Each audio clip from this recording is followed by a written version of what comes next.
All right, I'm looking at the top 10 resolutions of 2021. Obviously, the events of this past year has made people realize how a lot of things can get in the way of staying safe in the pandemic, right? If you're already unhealthy, or you have addiction problems, or you have people that you have to live with that you don't get along with well, and domestic violence kind of problems going into the pandemic, it was probably a rude awakening that those things got in the way of you trying to stay healthy during the pandemic. Having said that, I don't like the wording for some of these resolutions. It's a big pet peeve of mine every new year when I have to see them over and over and over again. I especially don't like the saying of quit smoking. Nobody likes to quit anything. You know, you're a quitter. What I would much rather people say is, I want to enjoy a non-smoking lifestyle, or I want to rid myself of smoking, evict smoking out of my life, right? Something along those lines, right? Because it quickly makes it a point that smoking is something that you don't want to have in your life, right? Quitting smoking makes it sound like you want to quit something pleasurable, right?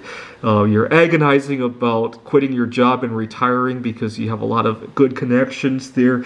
You're agonizing about leaving a pleasant vacation of some sort, right? Quitting smoking has that flavor to it, right? Now, number one. Number two, exercise more and lose weight. Strike that. Normalize your relationship with food and with activity, right? Start to enjoy activities. In 2020, I started bowling, and when I started, my score was in the 70s or 80s, and the other day I showed you guys a picture. I scored a 150. I still average in the 120s to 130s. See, I would never categorize that as exercising more, right? I enjoy going out to bowl, right? Even though I have to drive an hour to the bowling alley from where I am in Wallace. The bowling alley is in Coeur d'Alene, and I have other things there too. But if it were strictly about exercising more, I don't think I would have done that, right? Number four, learning a new skill or hobby. That's along the same lines, right? That wording I actually do like a little bit better. Getting organized, I would say evict the clutter out of my life, right? Be more mobile, right? Part of the reason I got organized in 2020 was because of how much I wanted to move around, right? We weren't tied to the workplace anymore. I spent a couple weeks in Lake Tahoe and 2 months in Missoula. Right now, a month and a half so far in Wallace.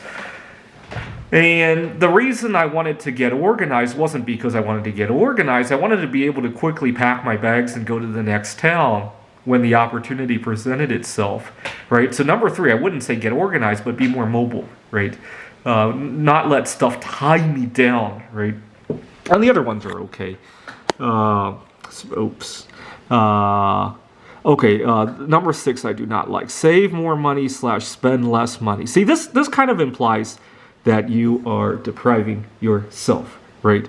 Get to know my money better would probably be a better resolution, right? Get to know what I'm doing with my money and to maximize what I get out of my money, right? Would probably be a better one than especially to spend less. Save more, yeah, okay, but get to know my money better is what I would say. The other ones are okay. Well, obviously everybody wants to travel more now. Read more. Read more sounds like a chore, right? Get to love what I'm reading. Anyways, what are your resolutions this year? And please frame it correctly on the comments. Thanks for watching.